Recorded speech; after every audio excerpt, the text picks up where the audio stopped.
নমস্কার, আপনারা দেখছেন বার্তা হরিণঘাটা। আজ সন্ধ্যায় হরিণঘাটা ব্লকের বিরোহী মন্মথ রায় স্মৃতি সাধারণ পাঠাগারে এক সাংবাদিক সম্মেলনের আয়োজন করেন কবি তথা অ্যাডভোকেট দিলীপ রায়। সম্প্রতি কবি দিলীপ রায় 3টি বই প্রকাশিত করেন।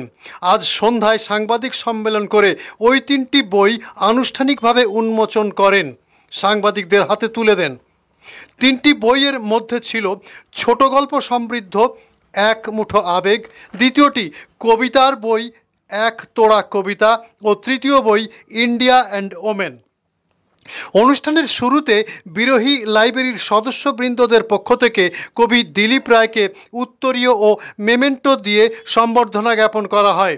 পরে উপস্থিত অতিথিদের মধ্যে স্মৃতিচারণ করেন বিরোহী লাইব্রেরির সম্পাদক সন্দীপ রায়, হরিণঘাটা লাইব্রেরির সম্পাদক সুবীর মুখার্জি, শিক্ষক বুদ্ধদেব কর্মকার, শিক্ষক দিলীপ পাল, শান্তিসেনা রায়, সাংবাদিক সুবীর দাস সহ অন্যান্য অতিথিবৃন্দরা। রিপোর্ট ও ক্যামেরা, বার্তা হরিণঘাটা।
ছেলেটি টাকার অভাবে কিনতে পারেনি ঘুড়ি, ছোটে ভোগ কাটা ঘুড়ির পিছে পিছে। কষ্ট হয় যখন ভাবি এ ছোটা শেষ কোথায়। মনে হয় মনের জানালা একবার খুলে দিই, একটু রোদ্দুর আসুক। অদ্ভুত অদ্ভুত সুন্দর সুন্দর লেখা আপনারা পড়বেন, বললে পরে বুঝতে পারবেন। চাই আপনাদের সকলের আশীর্বাদ যেন তার উপরে থাকে, সেই যেন আরো বড় হয়ে ওঠে। এই আশীর্বাদই করুন। আপনাদের সকলকে ধন্যবাদ জানিয়ে আমি আমার বক্তব্য শেষ করছি। দলের পক্ষ দাঁড়িয়েই বলবো, সত্যটা সামনে আসা উচিত। যেটা উনি বলছেন এই জিনিসটা আমিও নিজে জানি যে গান্ধী পরিবারের যার কথা উনি আলোকপাত করলেন, তিনি অ্যাকচুয়ালি অন্য কাস্টের বা অন্য সম্প্রদায়ের হওয়ার কথা কি করে হচ্ছে। আজ আরেকটা প্রশ্ন এখানে উঠে আসছে, যেমন ধরুন, জানি না ওনার বইয়ের প্রকাশ পাবে কিনা, এটা আমি সাংবাদিক হিসাবে ব্যক্তিগত মত হিসেবে বলছি, সাংবাদিক হিসেবে না। আজকে রাহুল গান্ধী থেকে শুরু করে তার বোন যারা গান্ধী পরিবার রয়েছে, তারা গান্ধী যে পদবিটা প্রশ্নতেই থাকে কি করে ব্যবহার করছে। গান্ধী যে পদবিটা ব্যবহার করার পেছনে তাদের কি উদ্দেশ্য, কি স্বার্থ, একটু ভালো করে চিন্তা ভাবনা করলে এখনকার প্রজন্ম পাবে।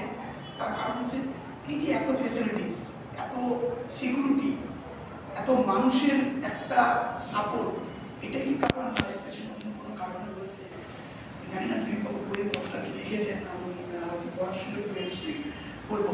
তবে আগের দিনে উনি লিখেছেন, উনি লেখক, আমার তরফ থেকে শুভেচ্ছা হলে আগামী দিনে উনি আরও বই লিখুক, আরও সত্য যে সমস্ত আমরা জানি না, আমরা অনেক দুনিয়া অনেক ছোট, তার কাছে আমরা জানার চেষ্টা করবো, বই অবশ্যই পড়বো। আমার পক্ষ থেকে ওনাকে অনেক অনেক শুভেচ্ছা করে ওনার দীর্ঘায়ু কামনা করি এবং উনি আরও লিখুক, আরও লিখুক। আমরা চাই ওনার বই শুধু দেশ জুড়ে নয়, সারা বিশ্ব জুড়ে মানুষ জানি এবং বিশ্বের দরবারে একটি শ্রেষ্ঠ জায়গায় পৌঁছে। ধন্যবাদ সবাইকে। আমি বিরোহীতে এসেছি। আমি যখন ছোট ছেলেকে নিয়ে চলাফেরা করতাম, তখন কাকুর নাম আমি খুব শুনেছি যে এখানে একজন উকিল আছেন দিলীপ রায়। আমি কোনোদিনও তাকে দেখিনি। খুব ইচ্ছা করতো যে কে দিলীপ রায়, যে এত সবাই বলে দিলীপ রায় দিলীপ রায়। একদিন হঠাৎ করে আজকে 30 বছর তাকে দেখিনি আমি। হঠাৎ একদিন রাস্তায় আমি নিজেই, এই আমার বাড়ির সামনে একটা গ্যাস গোডাউন আছে, আমি নিজেই ওনাকে নিজের থেকেই আমি নিজে গিয়ে আলাপ করলাম যে আপনি বলে আমি থেমে গেলাম। তার মানে উদ্যোগে আমাদের সহযোগিতায় আজকে এই অনুষ্ঠানটা চলছে। এই অনুষ্ঠান দিলীপ রায় মানে আমার মাতৃপতি, সে যে সমস্ত বইগুলো লিখেছিল এই বইগুলো আমার স্কুলে পড়েছি, ওর কাছ থেকে নিয়ে আমাকে দিয়েছে, প্রেজেন্টেশন করেছিল। অদ্ভুত অদ্ভুত সুন্দর সুন্দর লেখা আছে, আপনারা পড়বেন। বললে মতন 11-12 তা সেহেতু আমি কাঁচরাপাড়া কলেজে বলতে যে উনি কাঁচরাপাড়া হয়ে জাগুলি হয়ে উনি বাড়ি যাবেন দিল্লিতে। তা উনি জাগুলিতে নামবেন, তা আমি জিজ্ঞেস করলাম কোথায় নামবেন, বলে জাগুলিতে নামবেন। আমি আপনার সময় করে গিয়ে ওনাকে জায়গাটা দিলাম। উনি আমাকে জিজ্ঞেস করলেন তুমি কোথায় পড়ো, তা আমি বললাম কাঁচরাপাড়া কলেজে। উনি কিসে পড়ো জিজ্ঞেস করলেন, তখন বললো যে তুমি আমার সাথে রবিবারে দেখা করবে। এই কথাটা আমার আজীবন মনে থাকবে, রবিবারে সুনীল সরকারের দোকানে দেখা করবে। তা আমি গিয়ে সেই সুনীল সরকারের দোকানে বসে আছি, তারপর উনি আসলো। সেই যে হাত ধরা শুরু আজও পর্যন্ত প্রতিদিনই চলছি আমি, কারণ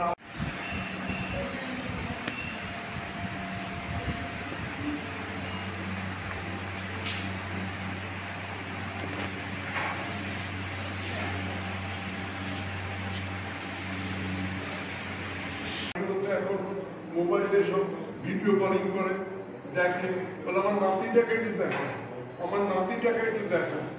তা ও সেই নাতিটাকে ভিডিও কলিংয়ে দেখায় আর শুধু বলে একবার আমাকে দেখিনি যা, একবার আমাকে কল্যাণীতে এসে তো ছেলেটাকে একবার দেখিনি যে আমি মরে যাবো, দেখি যা।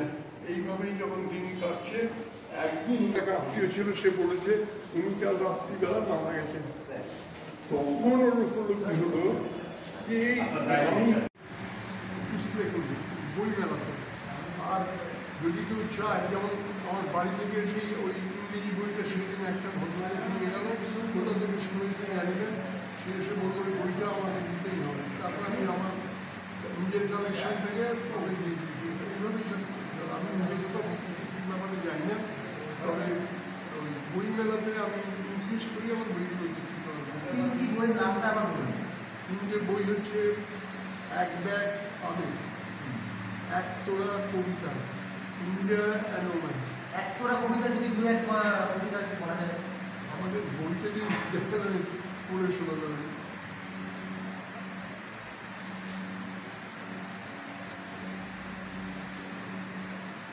আমি আমার প্রথম বইয়ের প্রথম কবিতাটা দিয়ে 4 লাইন পড়ে শোনাচ্ছি।